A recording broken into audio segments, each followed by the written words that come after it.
Okay, so now I have left the previous hospital and I am here at my GI doctor's appointment. So you guys, anyway, I'm sorry. Happy Monday. Kind of tired. Not feeling too bad, but not feeling the best. But keeping on and keeping on. So hopefully you guys have had a great weekend. I just uploaded a video, was about my Friday day night with my husband, and then we hung out Saturday and I explained some things about how the renewal was very successful, but we had a lot of hard road bumps to get to the renewal to make it a grand success. So hopefully you guys have had a great weekend, everything that's going your way, and if not, as I always say, the sun is always brighter on the horizon just for you on tomorrow. So always just keep your head up and keep your eyes looking towards the rainbows. So I'm in here waiting.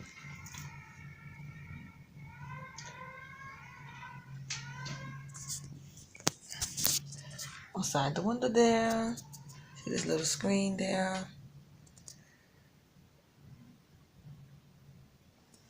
Yeah, you guys, I'm kind of nervous of what he's going to say. Because like I said, this discussion would be about a gastric pacemaker.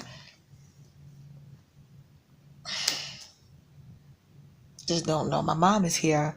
Right now she's in the waiting room. She was kind of cold. So I told her it was okay. You know, she's sitting out there in the waiting room. But I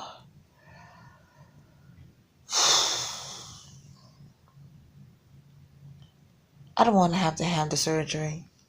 But it's been so hard for me these past couple of years. And nothing that they've done for me has helped. I mean, the medications.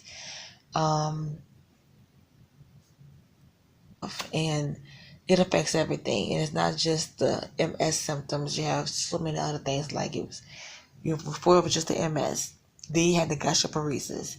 Then I had, the anemia. And then especially a couple months ago, and recently telling you guys about the 3 months I have been bleeding back to back, which had been so crazy. Thank God that is over with. So that's a blessing. It's hard. It's really hard. Okay, so hey y'all, so it's later in the evening. I've put my hair up in a top knot. You probably can't see it. Maybe there you go right there. Like I said in the previous video, I'm so glad about my hair growth, and it's a beautiful and a wonderful thing. So I've been very excited about that. As you seen in the previous clip, I was there at my GI doctor appointment, and things went as I expected, where come to the decision to have a feeding tube put in. First is the gastric pacemaker.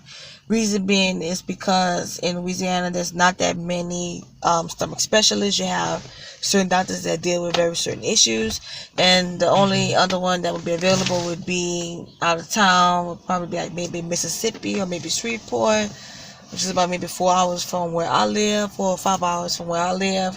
But the good thing about it, that he found a general surgeon that can do the feeding tube, and it happens to be the same surgeon that did my portal surgery last year in October on the 1st. So I would have to schedule a consultation with him, and also I would have to, before that, I would have to have the gastric emptying test. I had that about 4 times at maybe at 3 different hospitals within the past 2 years. And technically what it is just a test that's very non-invasive, not painful at all. It's just very time consuming. And sometimes they tell you bring your own eggs. Sometimes they give you eggs.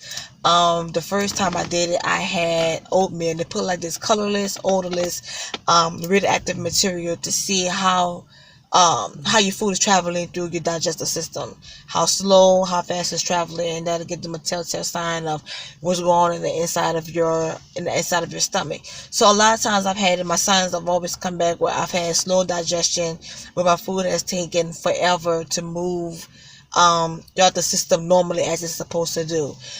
So before you have a meeting with the doctor, you always have these tests that needs to be done. So I would have to they're going to call me and schedule an appointment for that. And then I would have to call myself to schedule an appointment with the surgeon to have a consultation with him. So Right now I'm feeling disappointed and aggravated, but at the same time I'm kind of feeling a sense of relief. And I would say why I have those mixed feelings is because for the past 3 years I've been dealing with ongoing crazy nausea and GP symptoms.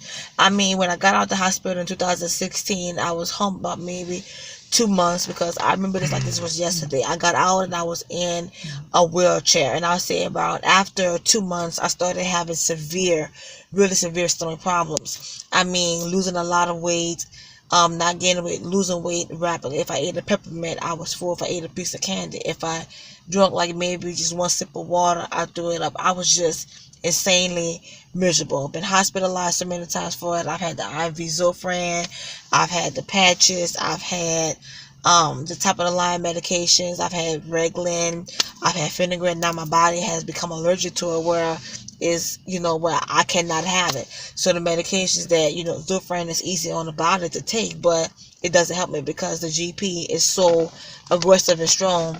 It doesn't help, so it's a waste of time giving it to me. No matter what dosage you give, I feel no relief of my symptoms. So it's just been a roller coaster revolving door of the same craziness for the past couple of years, and finally now, something is being done about it, where I'm having a better quality of life. Because I go and the same doctor that I seen on today, he was the one to tell my parents and I that I had gastroparesis, because they did the endoscope down into the stomach, and I had so much food sitting in there, it was not moving, not digesting, not flowing at all. It just sat there like a rock in the bottom of my stomach. And so that really keeps you sick. It keeps you nauseated. It keeps you feeling full when you're actually hungry. You haven't even eaten anything. So, if this is going to be a better improvement of my quality of life, I'm all game for it. I'm not a hospital surgery person, but dealing with an insane chronic illness that is ongoing and relentless, you have to do what you have to do to stay alive. And you do your research, you check the pros and cons, you pray about things before you make any kind of rash decision, and you always get information, and you get counsel, and you get strength from your family and friends, husband and wife that is with you through this journey. And so talking with my husband, talking with my parents, they were shocked, but it's like, okay, what can we do to help you? We tried everything, and now it's to this point. We're not looking forward to that, but you have to just continue to trust and believe God, and just go on and trust and believe that He's going to continue to bring me through all this here that I have survived.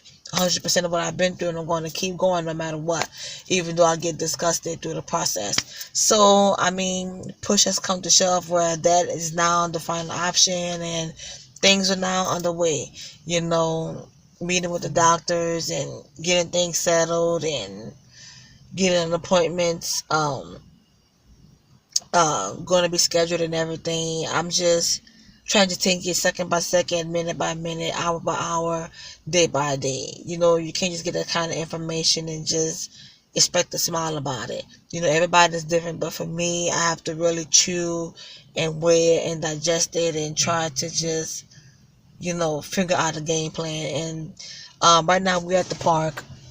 We come to this park all the time because it's very close to the house. It's like maybe 10 minutes from the house. Things I can do to increase a breather for us just to get out and come to the park. And it's simple, but we enjoy it. It's cool, it's relaxing, and it's not stressful, and it's us. I'm just trying to just really go through my emotions with this here. I mean, I talk with my family about it, like I said before. Nobody's ever really ready for things like this here, but you have to ready yourself with chronic illness, because it always comes with so many curveballs. It's like playing with baseball. You never know where the balls are going to come from. And if you ever seen Forrest Gump, it's like life is like a box of chocolates. You never know what you're going to get. And That's really how chronic illness is. You never know what's the next hurdle you have to jump that's around the corner, or whatever balls you have to keep ducking, because there's just too many coming at you at one time. So I have to just really take my time and breathe and refocus and retrain myself and get through the next day and get over the hurdles, get over the humps, and just continually to keep going. So as the days go on, I will continue to keep you guys updated. Hubby is over here. He's trying to get some things ready for work for some guys, and it's been a long, stressful day. And I will chat with you guys again soon. So, like I say, always remember that you are bold, that you are strong, that you are a winner, that you are a warrior, that you are a survivor. Never give up, never surrender. You are better coming out of the storm than you are when you're in the storm. This has been Jubilation Joy. Much love, much peace to you, and I'll talk to you guys very soon.